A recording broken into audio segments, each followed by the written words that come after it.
Hello,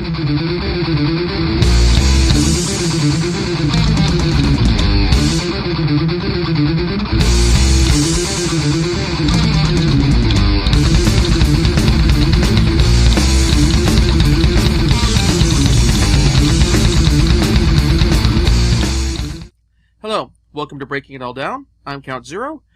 Well, I've started reviewing 2 series of science fiction and fantasy novels in the past, with the Cities in Flight series and the Lunium covering science fiction and fantasy respectively. And I finished neither. So, let's start a 3rd series of books while I'm at it. But worry not, my friends.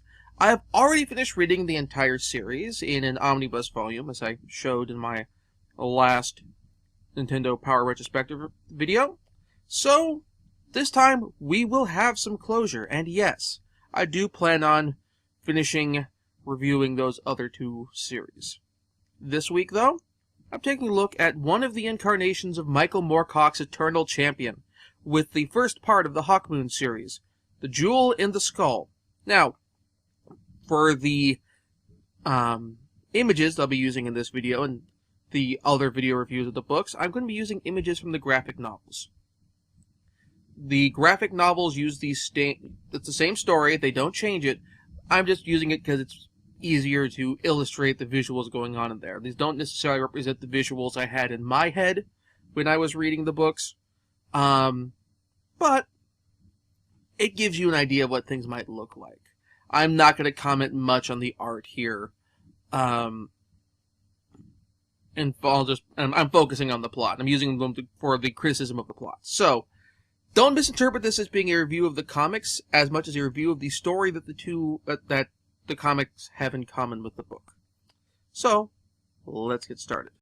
The book is set in a sort of amalgam of a fantasy post-apocalyptic future, with elements of both magic as traditional magic, and magic as sufficiently advanced technology, at least as far as most of the characters are concerned.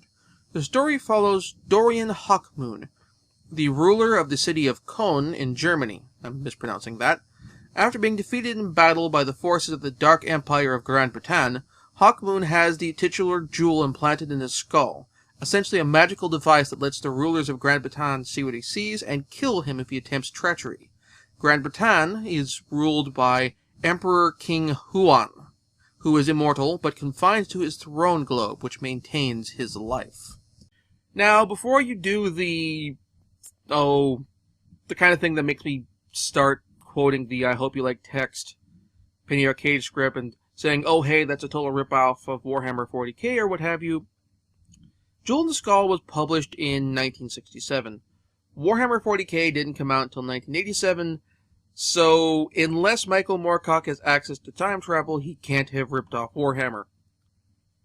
Now, that said, Games Workshop, they paid homage to Moorcock in the past, particularly with doing a bunch of stuff with the dichotomy between law and chaos and that sort of thing, so it's probably yet another homage to Moorcock's. A note about Grand Britannian society. While the people of Grand Bretagne are technologically and magically advanced, the people of Grand Bretagne have also become somewhat scarred and deformed and are vain and ashamed of their appearance. Thus, the soldiers and knights of Grand Bretagne all wear armor and helmets with face-covering masks, and often even sleep in their armor and masks to keep people from seeing their true faces. Often these masks and helms have motifs of whatever order of knighthood they are part of, and each order has their own private secret language. Also in this world exists a powerful relic of the Rune Staff, symbol of the balance between law and chaos, which is sought after by the forces of the Dark Empire, at the hope that with it they could conquer the world and then travel beyond, taking their conquest to the stars. According to legend, the Rune Staff lies in the far-off land to the east of Europe, Asia Communista. Remember, this is a post-apocalyptic setting, so it's naming a fantasy alternate Earth, so names are kind of modifications of present-day names. Why am I not showing you pictures? Because we don't actually see the Rune Staff, we don't see it depicted until much later, and nobody goes to Asia Communista, so there's no depiction of that. Hawkmoon is sent by Emperor Huan and the Baron Melanados of Croydon to the land of Camargue, home of Count Brass, in order to kill the Count and kidnap his daughter, Isilda. After Count Brass rebuffed Melanados, and his entreaties on behalf of the Dark Empire to get the Count to side with Grand Bretagne willingly, as opposed to conquering them, as is their usual way they do things.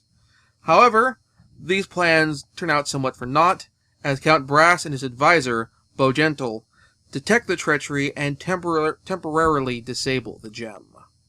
Meliodas, in revenge, sends an army against Castle Brass, but thanks to the combined efforts of Hawkmoon and the Count, they are rebuffed through guerrilla warfare and open warfare. Hawkmoon also begins to fall in love with Isilda. However, this respite and triumph are short-lived, as the released control of the gemstone is temporary. So Hawkmoon is sent to the Middle East to find the city of Hamadan, and there find a wizard named Malagigi, who could release the gemstone's control. On his way to Hamadan, Hawkmoon meets Oladan, a half-giant who comes to the aid of Hawkmoon when Hawkmoon is captured by a sorcerer. The two escape, both the sorcerer and the forces of the Dark Empire, before finally reaching Hamadan, where they help the Queen's ruler, Queen Frobra, stop a coup attempt by her brother, who was backed by Meliodas and the Dark Empire. In this task, they are also aided by the mysterious warrior in jet and gold, who claims that Hawkmoon is an aspect of the Champion Eternal of the Runestaff, a symbol of the cosmic balance. The three, Hawkmoon, Oladan, and the warrior in jet and gold, join Queen Frobra's forces in the coming battle, and Hawkmoon engages Baron Meliodas in combat, and somewhat overcomes him. However, Meliodas' body is not found. After saving the day, and the endorsement of both the Queen and the warrior in jet and gold, Malagigi renders the jewel inert. However, Hawkmoon decides to leave the jewel where it is, as a symbol of his desired revenge against Grand Bretagne and the Dark Empire. As the story ends, he and Oladan prepare to return to Camargue. I will say that while these books are dark, they're post-apocalyptic, and they're grim, there's the looming specter of the Dark Empire over all of Europe, and they do nasty, terrible things to people. It's actually not as nihilistic a work as the Elric series. The Elric series, it's because of Stormbringer. There's ultimately, actually, Stormbringer sucks the life out of the setting the same way he sucks the souls of the people Elric kills. Because no matter how many successes Elric has, no matter how many victories he wins, he still has this sword which he cannot escape, and this looming destiny he's stuck with. And it gives the stories a very oppressive tone.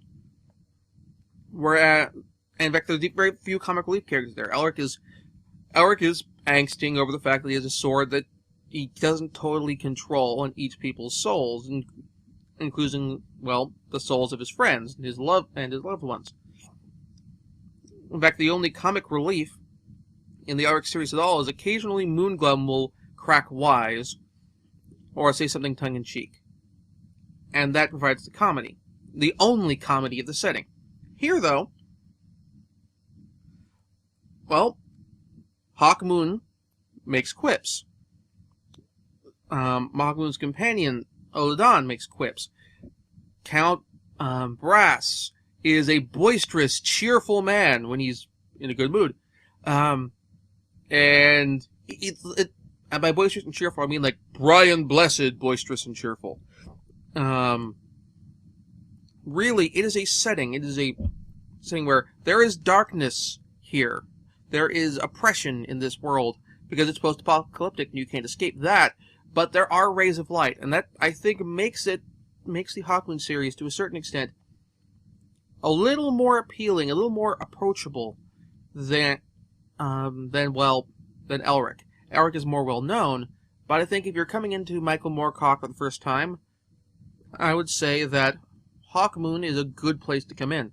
It still fits in nicely with the Eternal Champion storyline, but it's a slower burn. It builds things up more, as this volume has teases at the ultimate destiny of Hawkmoon and his role in the cosmic balance.